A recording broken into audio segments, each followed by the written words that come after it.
ये क्वेश्चन कल मैंने होमवर्क में दिया था, तो उसका आंसर देखते हैं। द कंडीशन ऑफ लर्निंग पुस्तक के लेखक कौन है? R.M. गैनी। ऑप्शन नंबर सी सही है।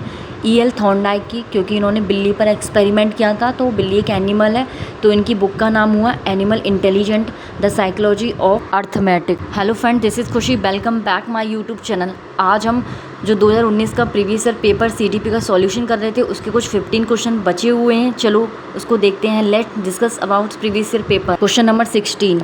जब भी इस तरह के क्वेश्चन आए, मैच वाले क्वेश्चन आए, तो इन प्रश्नों को हल करने का एक तरीका होता है।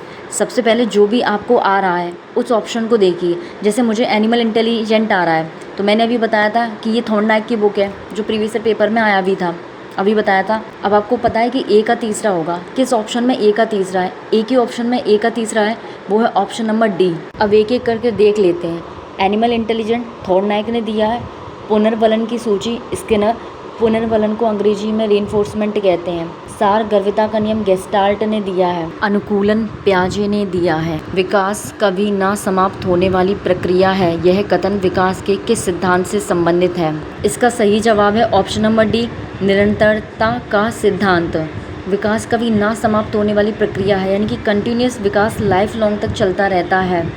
इस प्रश्न में विकास के कुछ और भी सिद्धांत दिए गए हैं, जैसे प्रिंसिपल ऑफ इंटीग्रेशन अंतःक्रिया का सिद्धांत, प्रिंसिपल ऑफ इंटीग्रेशन एकीकरण का सिद्धांत, प्रिंसिपल ऑफ इंटर रिलेशनशिप अंतः संबंध का सिद्धांत। ये भी विकास के सिद्धांत हैं। संविधान के किस संशोधन से शिक्षा एक मौलिक अधिकार बन गई?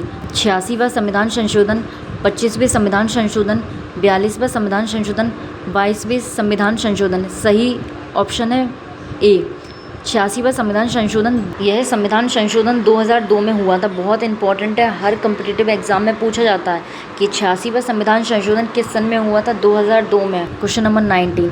अभिप्रेरणा के मूल प्रवृत्ति सिद्धांत के प्रतिपादक थे? McDougall, Abraham Maslow, Simpson, William James. सही जवाब है ऑप्शन ए, मैकडूगल। मैकडूगल ने मूल प्रवृत्ति का सिद्धांत दिया। कितनी मूल प्रवृत्तियाँ बताएं? ये भी प्रीवियस ईयर में पूछा जा चुका है। 14 मूल प्रवृत्तियाँ बताएं। कमेंट में आप सभी लोग अब्राहम मैस्लो ने कौन सी थ्योरी दी, इसका जरूर नाम बताइएगा। Question number 20। विकास की किस अवस्था को कॉल तथा ब्रूश ने संवेगात्मक विकास का अनोखा काल कहा? शैशवावस्था, बाल्यावस्था, प्रौढ़ावस्था, किशोरावस्था। इसका सही जवाब है बाल्यावस्था। इसको याद करने का एक तरीका ये भी है, क्योंकि ये कथन पूछा जाता है कि ये कथन किसका है। तो विकास का अनोखा काल किसे कहते हैं? तो कॉल और ब्रूश ने कॉल करके बुलाया बाल्यावस्था को अनोखा काल। व्यवहार के कारण व्यवहार में परिवर्तन ही अधिगम है, यह किसने कहा? Woodworth, Guilford, Skinner, Crow and Crow. तो इसको डेफिनेशन को हमेशा कीवर्ड्स के ज़रिए पकड़ते हैं या कोई निमोनिक्स के ज़रिए। तो कैसे याद करेंगे, चलिए देखते हैं। गिलफोर्ड, तो फोर्ड के किसी के व्यवहार में परिवर्तन कराया गया। फोर्ड के व्यवहार में परिवर्तन कराया गया। ये भी एक मैच क्वेश्चन है, इसको मैच करना है। जब भी क्वेश्चन को मैच करना हो, सूची दी गई हो, सूची ए, सूची बी, तो इस तरह के क्वेश्चन को कुछ करने के तरीके होते हैं। जो आपको आता है आप उसी ऑप्शन को विकल्प में चेक कीजिए। जैसे मुझे इसमें आशुवेल ने एक सिद्धांत दिया है, अग्रिम संगठन शिक्षण प्रतिमान, एडवांस ऑर्गेनाइजर टीचिंग मॉडल। ये मॉडल आशुवेल ने दिया है, मुझे पता है। अब मैं इसी ऑप्शन को ऑप्शन में चेक करूँगी कि थर्ड ऑप्शन किस किस में है? बी का। तो बी का थर्ड ऑप्शन ए में है और बी में है। अब इसी में से आंसर होगा। अब हमें सी और डी को देखना है, सी का फर्स्ट सही है या सी का सेकंड सही है। नेक्स्ट स्लाइड जो शो हो रही है उसमें देखिए, सही विकल्प है ऑप्शन ए। ग्लैडर ने बुनियादी शिक्षण प्रतिमान दिया है, गार्डर ने साइनेटिक्स शिक्षण प्रतिमान दिया है। एक और बार देख लेते हैं इस स्लाइड को। ब्रूनर ने संप्रत्यय उपलब्धि शिक्षण प्रतिमान दिया है, आशुवेल ने अग्रिम संगठक शिक्षण प्रतिमान दिया है, ग्लेजर ने बुनियादी शिक्षण प्रतिमान, गार्डन ने साइनेटिक्स परीक्षण। Question number 23। समस्या समाधान का प्रथम चरण है आंकड़ा संग्रहण, समस्या की पहचान, परिकल्पना का परीक्षण, परिकल्पना का निर्माण करना। इस क्वेश्चन का सही आंसर है समस्या की पहचान। आप इसे इस तरह से याद रख सकते हैं। अगर हमें किसी भी समस्या का सॉल्यूशन चाहिए, तो सबसे पहले हमें आइडेंटिफिकेशन करना पड़ेगा कि समस्या एक्चुअली में है क्या है। तो यही समस्या का फर्स्ट स्टेप होता है। बालकों का अधिगम सर्वाधिक प्रभावशाली होगा जब पढ़ने लिखने एवं गणितीय कुशलता पर ही बल होगा। बालकों का संज्ञानात्मक, भावात्मक तथा मनोचालक पक्षों का विकास होगा। शिक्षण व्यवस्था एकाधिकार होगी। शिक्षण अधिगम प्रक्रिया में आगे होकर बालकों को निष्क्रिय रखेगा। इस तरह के क्वेश्चन को हल करने का ये एक पॉजिटिव क्वेश्चन है, तो पॉजिटिव आंसर ही होगा। अब पहले प्रश्न ऑप्शन को पढ़िए। पढ़ने लिखने एवं गणितीय कुशलता पर ही, जब भी ये ही आ जाए, ओनली आ जाए, ये गलत होता है। ऑप्शन नंबर बी सही है। बालकों का संज्ञानात्मक, भावात्मक तथा मनोचालक पक्षों का विकास होगा, यही सही है। थर्ड ऑप्शन देख लीजिए, यहाँ पे एकाधिकार, ऑटोक्रेटिक, जो कि नेगेटिव वर्ड है। लास्ट ऑप्शन में इनएक्टिव, बच्चों को इनएक्टिव करने की बात की गई है। क्वेश्चन नंबर 24, स्मृति स्तर एवं बोध स्तर के शिक्षण प्रतिमान की संरचना में कौन सा सोपान उभयनिष्ठ है? इसको याद करने का एक तरीका है मेरे पास।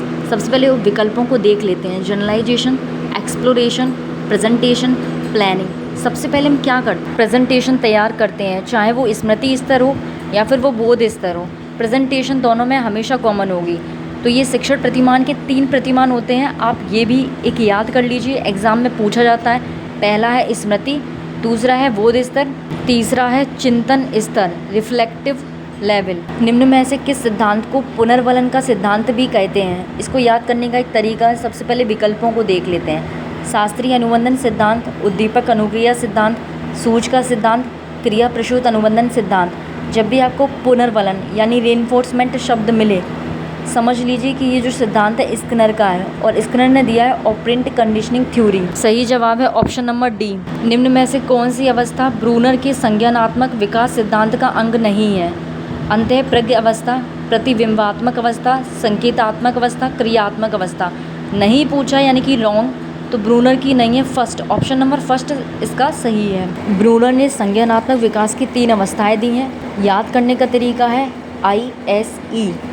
आई से आइकॉनिक स्टेज, एस से सिंबॉलिक स्टेज, ई से inactive stage. Question number 28, Morrison ने बोध स्तर के शिक्षण प्रतिमान में 5 पदों का वर्णन किया है। ये क्वेश्चन अभी मिलता जुलता है जो अभी प्रीवियस ईयर में पूछा गया था। एग्जाम में ये भी पूछा जाता है कि बोध स्तर किसने दिया है, तो मॉरिसन ने। तो याद करने की ट्रिक है कि सन, मॉरिसन का पीछे सन हटा दीजिए, तो सन का बोध स्तर चेक कर रहे हैं। ऑप्शन को देखते हैं। प्रस्तुतिकरण, खोज, संगठक या व्याख्या, आत्मीकरण, वाचन। ऑप्शन नंबर बी सही है। एक बार देख लेते हैं। सबसे पहले एक्सप्लोर करेगा बच्चा, फिर प्रेजेंटेशन बनाएगा एक्सप्लोर करके, फिर एजिमुलेशन होगा उसमें कुछ ऐड करके, फिर ऑर्गेनाइजेशन होगा यानी कि व्यवस्थित करके, एंड रेसिटेशन होगा, वाचन, अभिव्यक्तिकरण। मॉरिसन ने बोध स्तर के ये 5 स्टेप दिए हैं। निम्न में से कौन सा संज्ञानात्मक क्षेत्र से संबंधित नहीं है? अनुमूल्यन, अनुप्रयोग, बोध, ज्ञान। तो इसका ऑप्शन है ए, अनुमूल्यन, यही इसका आंसर है। ब्लूम ने 3 पक्ष दिए हैं संज्ञानात्मक। मुझे बताइए वो 2 पक्ष कौन से हैं जो ब्लूम की टैक्सोनॉमी के हैं, कमेंट में बताइएगा। क्वेश्चन लास्ट, निम्न में से कौन सा अधिगम का वक्र नहीं है? नतोदर, मिश्रित, लंबवत, उत्तरोत्तर।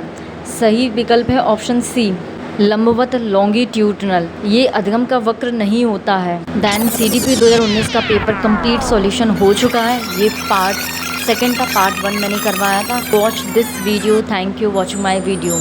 अगर वीडियो पसंद आया हो तो चैनल को लाइक, शेयर, सब्सक्राइब ज़रूर कीजिएगा।